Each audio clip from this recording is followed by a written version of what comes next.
À vous, amis téléspectateurs, nous vous disons d'abord bonjour et vous souhaitons déjà la bienvenue à ces nouveaux numéros de votre magazine Le Focus qui reçoit chaque samedi des décrypteurs de différentes questions d'actualité, surtout en ce qui concerne le sous-secteur de l'éducation, le ministère de l'enseignement primaire, secondaire et professionnel. Et aujourd'hui, nous avons vraiment un grand plaisir de recevoir pour vous M. John Bopé, qui est le directeur du SECOP, les services du contrôle et de paie des enseignants dans l'actuelle province du Nord Ubangui, avec qui nous allons justement parler de la situation des payes dans cette province éducationnelle. Mais je ne serai pas seul dans cette émission, je serai justement accompagné par Julien Piakingo. Et alors, recevons M. John Bopé après cette transition. Monsieur John Bopé, bonjour. Bonjour, monsieur le journaliste. C'est votre première fois de passer sur le plateau de Duc Télévision. Quelles sont vos impressions? Je suis heureux. Je suis heureux de passer à la Duc TV. J'ai vu comment elle a démarré et je suis tellement heureux de faire partie de ceux qui sont reçus pour ce jour à la Duc TV. Alors, vous êtes le directeur provincial du SECOP dans l'actuelle province du Nord Ubangui. Alors, vous pouvez nous parler de la situation de paye des enseignants dans cette province éducationnelle en ces nets moments? Oui, je suis le directeur provincial de SECOP dans le Nord Ubangui, comme vous l'avez dit. Je crois qu'il faut partir de certains éléments avant de s'étaler sur ce qui se passe réellement dans la paye actuellement. Il faut commencer par le dire que dans le Nord Ubangui, la paye avance assez rapidement bien. Dans le fait où l'objectif de SECOP en général est de produire une paye réelle. Une paye qui soit conforme à la réalité des établissements scolaires. Ça veut dire que ce qu'on trouve à l'établissement lors des contrôles mensuels sont réellement ceux qui sont repris sur les listes de paye. Et pour ma province, cela est en train d'être fait et la croissance est visible. Dans la paye, elle est paisible, pour le dire. Les enseignants sont payés régulièrement. Et l'approche du listing à la réalité se fait chaque mois. Et je crois que lorsque je vous communiquerai les chiffres en termes de taux, vous vous rendrez compte que certes, il y a encore à faire, mais déjà ce qui est fait est énorme. Qu'est-ce qui se fait justement? Parce que là, vous parlez, vous prenez tout en grosso modo, en gros, vous pouvez peut-être énumérer quelques indicateurs pour aussi. En fait, dans l'ensemble des établissements scolaires de ma province, j'en compte 733 qui sont budgétisés, mécanisés budgétisés. Sur combien? Sur 1040, parce que les autres ne sont pas encore budgétisés. Ils sont mécanisés, ils ne sont pas encore budgétisés. Je crois que vous comprendrez peut-être le terme. C'est qu'ils sont informatisés. Les agents sont déjà mécanisés avec numéro CECOP. Ils sont de NP. Ça, c'est deux catégories. Mais les 733 établissements qui sont budgétisés, je compte à peine plus de 6000 et quelques agents qui sont payés. Et ces 6000 sont payés chaque mois. Mais je réponds à la question de savoir pourquoi il n'y a pas ce rapprochement net. Pourquoi ce n'est pas au point zéro. Pourquoi ce n'est pas identique. Non, mais ça ne peut pas être identique. C'est difficile. Pourquoi? Parce que à l'EPSP, la particularité de l'EPSP, c'est que les enseignants sont en mouvement perpétuel. Ces mouvements sont décidés par des gestionnaires de ces écoles. Ce sont des coordinateurs des écoles, ce sont des sous-provèdes, ce sont des conseillers de résidents. Conseillers résidents, c'est ceux-là qui décident de mouvement. Le mouvement, j'entends par là de mutation. J'entends par là des agents qui ne sont plus, qu'on doit remplacer. Ce sont des mouvements pour nous au niveau de SECOP. Capter ces mouvements, c'est qu'on vient à conformer les listes, qui sont les listes de paye, par rapport à la réalité qu'on rencontre sur le terrain. C'est que l'agent X n'est plus là et voici c'est l'agent Y qui le remplace, c'est un mouvement pour nous. Et dès lors que l'agent Y n'est pas sur les listes de paye, ça suppose qu'il n'y a pas conformité de la paye. Mais qui a décidé de départ de l'agent? Ce n'est pas le CECOP. Qui a décidé de muter l'agent? Ce n'est pas le CECOP, c'est le gestionnaire. C'est justement ça qui fait que le mouvement perpétuel de ces enseignants fait qu'à la fois, et par conséquent qu'il n'y ait pas conformité aussitôt. Mais le travail de CECOP consiste à capter ces mouvements dans le délai. Ça veut dire le mois que le mouvement est effectué, on doit le capter, on doit l'intégrer pour que le mois qui suit, l'élément capté soit visible sur les listes de paie. Monsieur le directeur, il y a une réalité qui saute souvent aux yeux, c'est que lorsqu'on est en province, lorsqu'on est dans des coins parfois peut-être trop reculés, la situation n'est pas toujours facile parce qu'il n'y a pas de routes, il n'y a pas de chemin, il n'y a pas de conditions qui sont viables comme ici par exemple à Kinshasa. Comment vous arrivez à assurer une paye qui soit un peu plus conforme à ce que vous vouliez dans des conditions pareilles? Justement, c'est une difficulté à laquelle nous sommes butés. Pour ma province également, il y a des tronçons très difficiles, compliqués. Il y a des routes, il y a même des rivières qu'il faut traverser. C'est pas très facile, très aisé. Mais écoutez, ici, jusqu'ici, il faut d'abord compter sur la volonté. Il y a une volonté manifeste. Volonté liée au fait qu'il y a une exigence. Parce qu'il y a une exigence à laquelle il faut répondre. Il y a une obligation qui est faite, il faut faire le travail. Et les moyens qui sont mis à notre disposition, bien que pas très suffisants, le travail doit se faire et les difficultés devront être relevées pour que des solutions éventuellement soient trouvées. Mais dans ma province, jusque-là, à part cette difficulté de certains coins qui ne sont pas très accessibles facilement par rapport à l'état des routes ou au manque de mobilité, mais le travail se fait parce qu'il y a des dispositions qui sont prises en amont et des stratégies également mises en place. Est-ce que vous avez aussi l'appui de certaines banques comme c'est le cas dans d'autres provinces? Non, je n'ai pas l'appui d'une banque. Je fais le travail avec les moyens des bords. Donc tout s'est fait avec le style, l'ancien système, c'est-à-dire avec les listings à main. Non, ça c'est un peu différent. Je parlais plutôt d'appui en termes de financement, en termes d'assistance, en termes d'équipement ou bien de moyens de mobilité. Non, mais sur le plan de paie, la paie est bancarisée. La paie bancarisée, c'est partout dans toute la province de Nord-Ubangi. Tous les enseignants reçoivent leur argent par voie bancaire. Sauf ceux qui sont payés par la Caritas IFOD. Heureusement, la Caritas émigre en IFOD. Je crois que bientôt, ils vont également en termes de banque parce qu'ils vont changer. Ils quittent de Caritas en IFOD. Cela voudrait dire qu'ils deviennent une banque.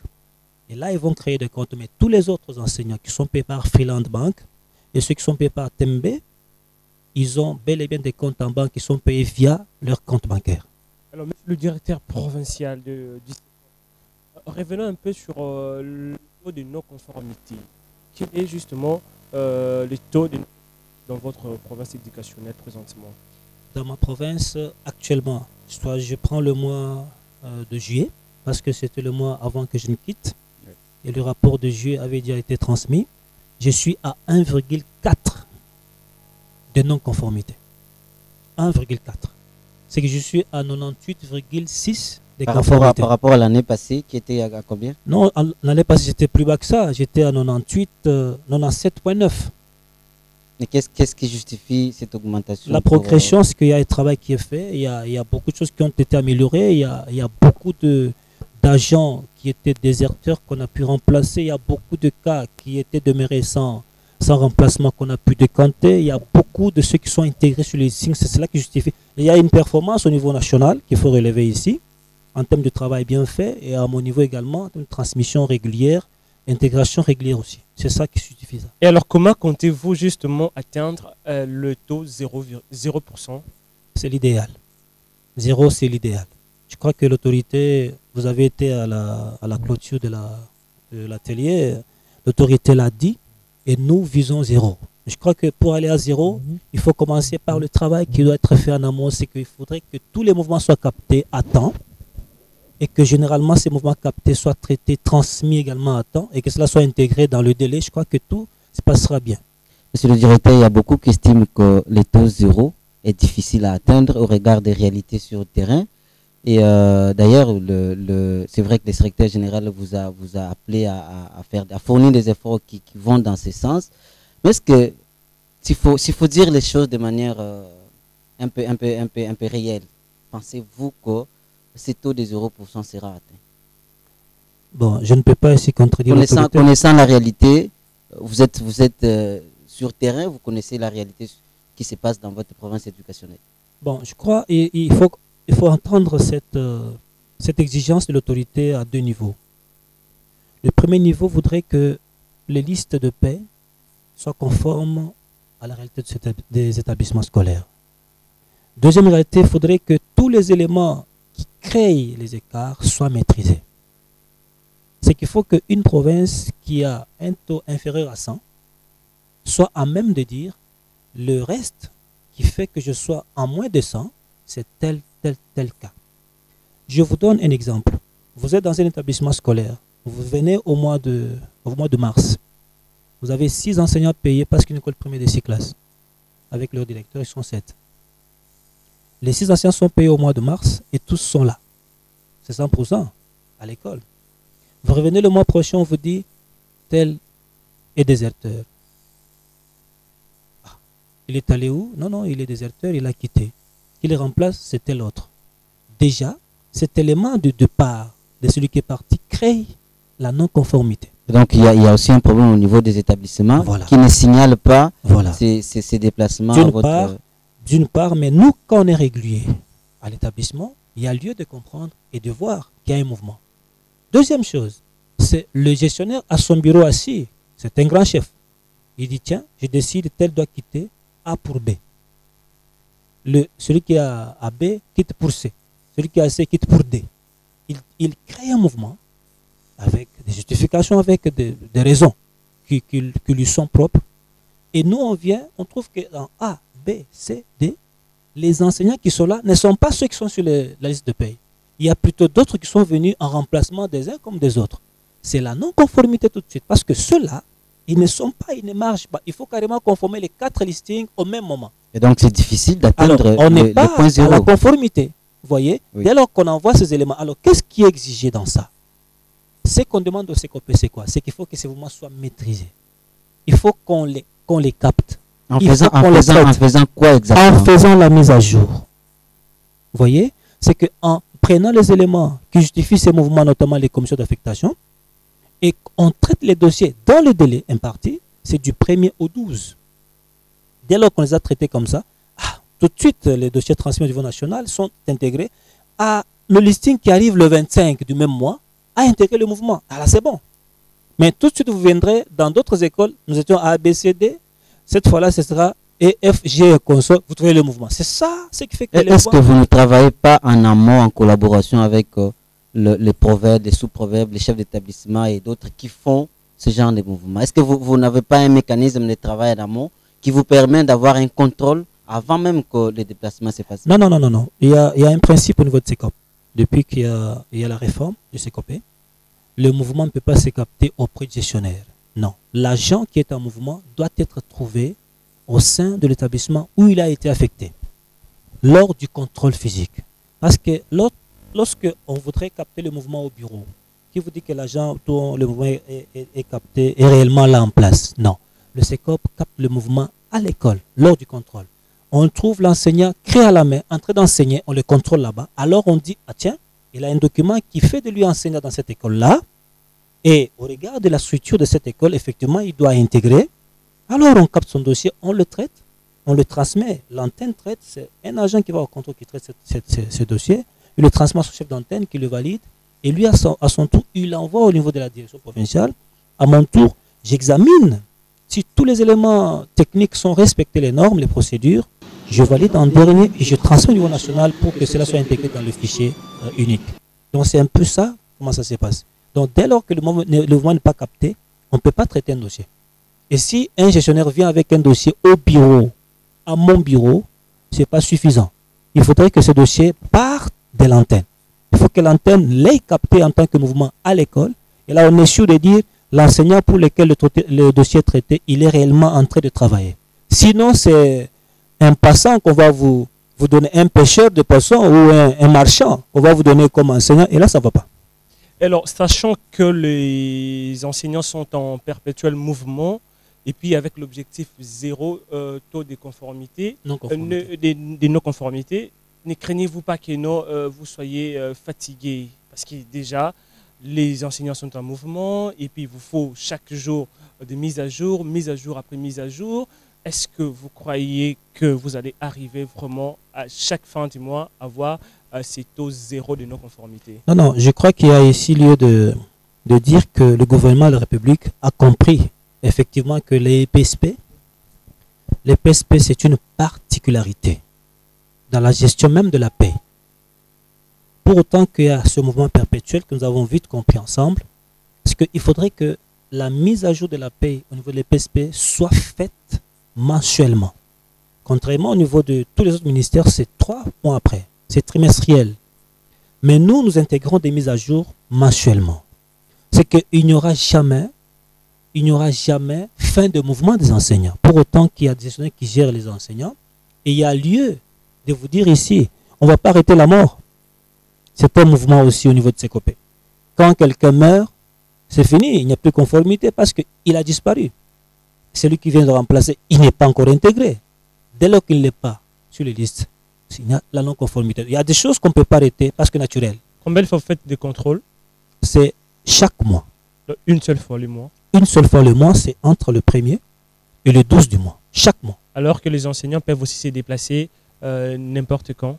Non, je crois que le contrôle, il est vraiment organisé. Parce qu'avant de descendre, on procède à annoncer le contrôle.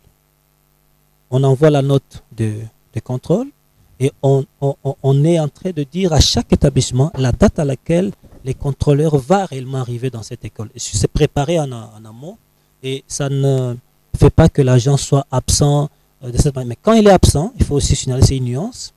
Quand l'agent est absent pour un motif bien évident, peut-être qu'il a un deuil, ça arrive. Et peut-être il a mal au ventre. Il ne faut pas empêcher quelqu'un d'avoir mal au ventre. Mais écoutez, il est empêché, il ne peut pas être là. Et là, il est seulement absent à l'école. Mais il n'a pas quitté l'école. Lui n'est pas un agent qui doit quitter en termes de mise à jour. Il est absent, on sait qu'il est absent. C'est justifié. On considère qu'il est toujours dans cette école. Mais quand c'est quelqu'un qui est parti, c'est différent. Il a quitté l'école, il n'est plus effectif là-bas. C'est cela pour lequel il faut faire la mise à jour. Je crois que c'est cela qu'il faut faire comme nuance. Monsieur le directeur, il y a beaucoup de gens qui estiment que dans les listings des agents, souvent de l'EPSP, des enseignants, il y a beaucoup d'effectifs. C'est le cas chez vous?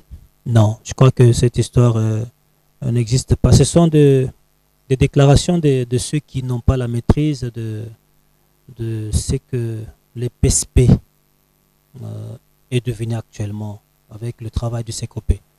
Le CECOPE, dès sa création, c'était même la lutte contre l'effectif. Je peux vous assurer, en ce qui me concerne, il n'y a pas d'effectif chez moi. L'effectif, il y a une nuance entre effectif tel qu'on le dit dans les communs de mortels et l'effectif que nous, CECOPE, nous déclarons. Un effectif pour les communs de mortels, ce sont des agents qui se font payer mais qui ne travaillent pas. Qui sont là, qui ne sont jamais visibles, mais qui sont là, qui touchent le salaire. Soit il est un enseignant, mais il n'est jamais enseignant. Sur les listes, il est enseignant, mais il n'a jamais enseigné. Il est payé. C'est effectif, c'est vrai. Mais nous, on a par contre un autre entendement du fictif. C'est l'agent qui n'est plus là, qu'on doit plutôt enlever au profit de celui qui est là. Alors le commun des mortels n'a plus son sens d'être pour nous au niveau de l'EPSP. Il n'y a plus ces genres de personnes. Tous ceux qui travaillent sont censés avoir été commissionnés, affectés par le gestionnaire et trouvés toutes les fois que les contrôles physiques mensuels s'effectuent. Et il n'y a pas d'effectif. Ça, je vous assure, vous pouvez descendre avec EducTV dans mes écoles. Vous allez voir avec des preuves, avec des listes. Vous trouverez que tous ceux qui sont là-bas sont ceux réellement qui sont payés par le trésor public. L'année prochaine est déclarée déjà pour la gratuité de l'enseignement. Et il y a beaucoup d'enseignants des NP comme on les appelle, qui enseignent, qui donnent cours, mais qui ne sont pas payés. Avec cette approche de la gratuité de l'enseignement, comment vous allez faire évidemment pour que tous ces enseignants-là aussi intègrent la joie de pouvoir vivre? Ils ont perdu depuis. La part de CECOPE dans cet effort de la République, nous saluons les efforts de son Excellence Monsieur le Président de la République, chef d'État, qui fait cet effort d'appliquer, de la mise en œuvre de cette gratuité effectivement. Non, le CECOPE a une part, c'est de pouvoir présenter au gouvernement les effectifs de ceux qui ne sont pas payés pour qu'ils soient pris en charge. Ce n'est pas le CECOPE qui prend en charge. Donc vous n'avez aucune responsabilité dans ça. Le CECOPE a la responsabilité de présenter les listes réellement de tous ces LP. À quelques semaines de la rentrée, c'est ce qui est déjà fait ou tout est déjà fait en train de travailler? Je peux vous dire tout est déjà fait. D'ailleurs, les chiffres sont connus. C'est 132 000 NP. Et au primaire, c'est encore moins que ça. Et l'État devra prendre en charge cette année. Bien sûr. Et vous croyez que ça sera possible avec un budget que l'État estime à C'est un- 4 ou 5 milliards. C'est un souhait pour chacun de nous. Et savoir dire que c'est possible ou pas possible, c'est pas vraiment juste. Mais je crois que les efforts sont fournis, sont visibles. On peut le reconnaître. Et je crois qu'avec ces efforts qui sont visibles dans notre secteur, pourquoi pas ne pas croire que cela peut être possible aussi pour les PSP. Je le crois moi fermement. Et alors, vous pouvez ici nous assurer que non, les listes dressées par votre province éducationnelle sont fiables? Je peux dire la main sur mon cœur que les listes qui sont dressées par ma province sont fiables parce que je les ai moi-même vérifiées et j'ai fait un travail à fond. J'ai fait la ronde dans ma province. Je me suis rendu compte à fond de tous les éléments et je peux vous dire sans beaucoup d'hésitation que ma liste du Nord-Ubangi est fiable. Il n'y aura plus question d'effectifs dans votre province éducationnelle donc? J'ai déjà donné la notion de ce fictif-là, mais chez moi, je crois que tous les enseignants que je paye, en fait, que je fais payer à travers mes listes, que je propose au gouvernement en termes de listes, ils sont réellement en poste et ils travaillent. Et je n'ai pas des personnes qui, ne travaillant pas, ils sont payés. Non, sauf ceux qui ont quitté délibérément, soit par désertion, soit par autre motif, mise en disponibilité. Il y en a qui quittent, ils vont trouver mieux ailleurs, ou ils vont dans les études, ils peuvent demander une mise en dispo, ils partent. Ceux-là, vous pouvez dire, sont fictifs. Non, moi je vous dis qu'ils sont des partants, effectivement, qui sont remplacés par le gestionnaire. Et au moment opportun, dès que les éléments sont réunis, la commission et tous les éléments de preuve, on les remplace et c'est fini. Très bien, alors parlons de la réalisation des 0% des taux de non-conformité. Est-ce qu'il y a comme ça des difficultés auxquelles vous heurtez, par exemple? Oui, les difficultés sont d'ordre général. Vous voyez, les conditions dans lesquelles nous travaillons au niveau des antennes, de CECOP, vous voyez, ce sont des niveaux les plus reculés. Il y a des antennes, pour ma part, j'ai des antennes à plus de 300-400 km de distance. Il y a des antennes qui couvrent une superficie d'à peu près 100 ou 120 ou 150 km². Vous voyez, avec les moyens qui ne sont pas très disponibles, avec l'état des routes, par moment on évite ces difficultés. Est-ce qu'on peut, nous avons livré ces difficultés-là auprès de l'autorité au niveau du CECOP national, notre directeur national, que je salue en passant, c'est un monsieur fort qu'il faut beaucoup féliciter pour tout ce qu'il est en train de faire pour nous, pour le service et pour l'État. Des longues campagnes. Donc, il y a beaucoup d'efforts, il y a beaucoup de choses qui sont améliorées et les conditions de travail s'améliorent de plus en plus. Mais vous voyez, ce phénomène d'NP, ce n'est pas seulement dans les écoles, c'est également dans des bureaux de CECOP. Il y a quelques agents qui sont aussi des agents NP. Et voyez-vous, quand vous avez un effectif de 20 dans une antenne et que vous avez seulement 5, 6, 7, 8, 10 qui sont payés, que d'autres ne sont pas payés, ça peut créer quelque peu une démotivation parce qu'ils n'ont pas de salaire. Mais écoutez, il faut aussi dire la volonté y est et l'obligation est faite. Mais je crois qu'il y a des difficultés qui sont surmontées. D'autres, ils sont en train d'être affrontés. Je crois qu'il y aura des solutions adéquates. Je crois bien dans les jours qui suivent. Très bien. Alors, un message à tous les enseignants de votre province éducationnelle. Si vous pouvez regarder la caméra qui est juste en face de vous. Oui, je voudrais ici assurer à tous les enseignants du Nord-Ubangi que le CECOP fait son travail de la manière dont il faut. Et tous les mouvements sont captés, les informations sont captées à temps, ils sont intégrés.